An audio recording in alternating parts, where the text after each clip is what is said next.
Frontline Briefing, uncovering modern warfare's hidden battles. At 11:34 hours on August 22, 2025, the USS Arleigh Burke was conducting a routine patrol in the Taiwan Strait when her SPY-6 radar detected something unexpected, something that would nearly start World War III.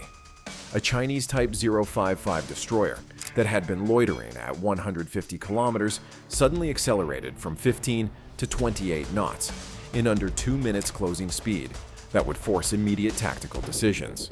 The next 12 minutes would decide whether this would stay professional or become historical. At closing speeds like this, hesitation was no longer a neutral option. Neither side could afford a mistake. Unknown to the Americans, the Lhsa's captain had just received orders from Beijing: shadow the Americans and make them blink first.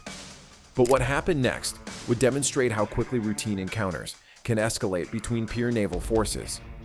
The USS Arleigh Burke had been conducting textbook professional naval operations. Everything about the patrol had been routine until it wasn't. But professionalism did not eliminate the risk. It only controlled how escalation would unfold. Her 96 vertical launch cells provided layered defensive and strike options, enough to shift the tactical equation within minutes if required. The distance was closing, and neither ship was turning away. Subscribe now. The real operation begins. At 11:37, target classification was complete. Radar operators confirmed a Type 055 destroyer with a threat assessment, moderate to high. Inside the Burke's Combat Information Center, the tactical action officer watched the Chinese destroyer's intercept vector. 12 minutes to weapons engagement range, just enough time for either side to make a fatal miscalculation. The SPY-6 radar painted a picture so clear that every detail of the approaching ship was visible. Her YJ-21 hypersonic missiles could cover the distance in under 3 minutes, once launched, faster than most defensive reactions. But the Burke's SM-6 interceptors extended the defensive envelope significantly, creating a brief window where response time could favor the defender. At 11:40, the captain requested a probable intent assessment. Recommendation: general quarters. His response reflected calculated confidence. Let's see how far they're willing to escalate. The Taiwan Strait was packed with merchant traffic. 37 commercial vessels within 40 nautical miles of civilian ships that would complicate any engagement and force both navies to maintain predictable courses. 37 civilian ships were now caught between converging warships, and none of them could move fast enough to escape what might come next. At 11:42, the Burke's cooperative engagement capability automatically shared threat data across every American asset in the region. 2 additional Arleigh burke-class destroyers adjusted their positions to create overlapping engagement zones, turning a bilateral encounter into coordinated defense. 12 minutes had become a synchronized response timeline. At 11:45, the tactical picture escalated. An E-2D Advanced Hawkeye at 28,000 feet detected multiple aircraft launching from Chinese bases. Radar signatures consistent with J-20 stealth fighters climbing hard and heading southeast. Air controllers noted the J-20S maintaining suboptimal altitude profiles, fuel consumption constraints that would limit their engagement time over the strait. This was no longer a bilateral encounter.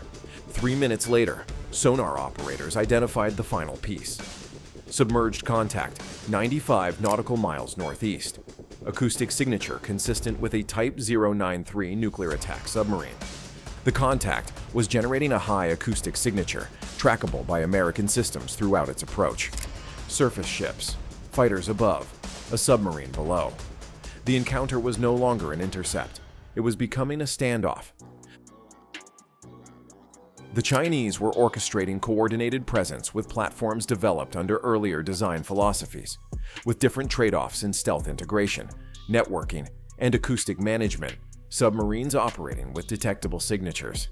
It represented a significant commitment to influencing the operational environment. The situation now involved direct interaction between major naval forces. By 11:48, the USS Ronald Reagan's flight deck erupted into controlled precision.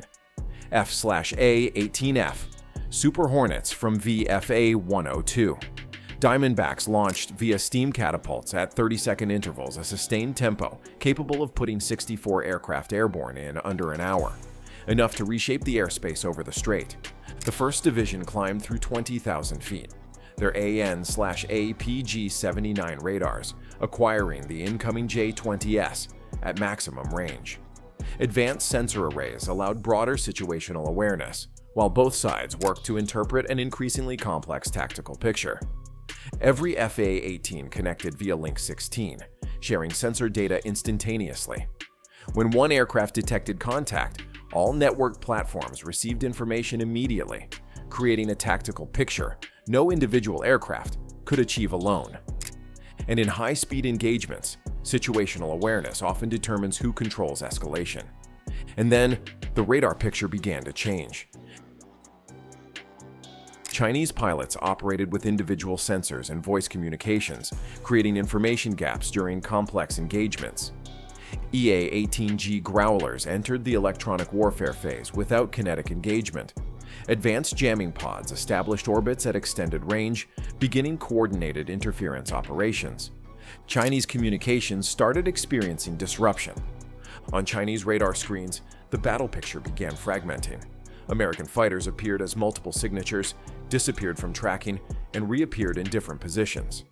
Radar locks broke faster than they could be re-established.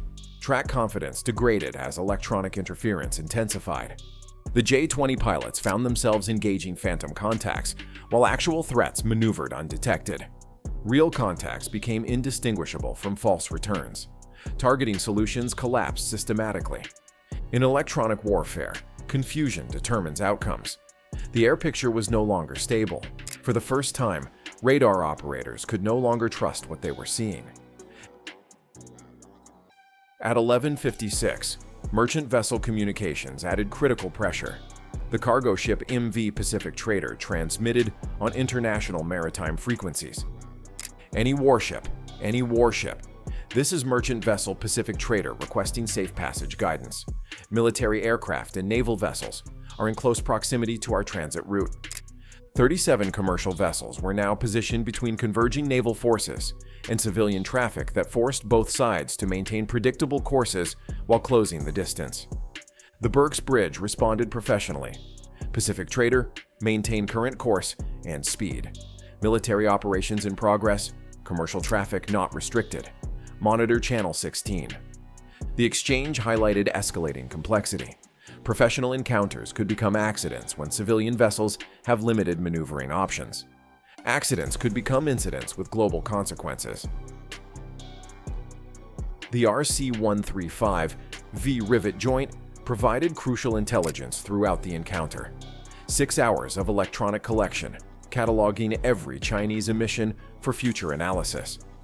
Mandarin linguists reported Chinese pilots requesting permission for close approach maneuvers, seeking clearance for aggressive tactics. Controlled escalation within authorization parameters, but escalation nonetheless. Meanwhile, the Burke's defense systems maintained precision tracking across multiple threats, advanced radar-sustaining long-range solutions on every contact. At 12:01 hours, the Lhasa crossed a critical threshold. Her Type 346B radar stopped searching and locked onto USS Arleigh Burke with fire control quality, the final step before weapons release. Inside the Burke's CIC, response was immediate but measured. Professional training held firm under direct threat. The Burke's fire control radars remained in standby mode. Defensive systems maintained readiness across multiple engagement options. 45 seconds of fire control lock, long enough to demonstrate capability, brief enough to avoid triggering immediate response. For 45 seconds, one decision separated surveillance from war. Despite ending radar illumination, tensions remained elevated. In the air, a J-20 pilot broke formation and dove toward an FA-18 in aggressive maneuvering designed to test American reaction. The American pilot, trained in advanced tactics, rolled inverted and positioned behind the Chinese fighter. 4 seconds of favorable firing parameters were close enough that targeting systems clearly displayed the Chinese aircraft's heat signature. Professional discipline prevented kinetic escalation. The submarine made a decision that carried significant tactical risk. The Type 093 had been attempting a covert approach using thermal layers for concealment. At 12:07, it activated active sonar to locate American vessels. Sonar, subsurface contact bearing 087, range 18,000 yards. Contact pinging active. Probable Type 093. The submarine captain could not know how much of his approach had already been detected. The submarine had revealed its presence, and the tactical balance shifted immediately. At 14:30 hours, USS Ronald Reagan surged air operations to maximum tempo. 64 aircraft departed her deck in coordinated waves, one of the most visible single-carrier demonstrations in recent years. Super Hornets with live ordnance, Growlers with full electronic warfare suites, E-2D Hawkeyes providing airborne command and control. The airspace over the strait was changing, and every radar in the region was watching. Growlers activated maximum electronic warfare capability. Advanced jamming systems degraded Chinese radar performance across multiple frequencies. False contacts proliferated on enemy screens, while actual aircraft signatures vanished into electronic interference.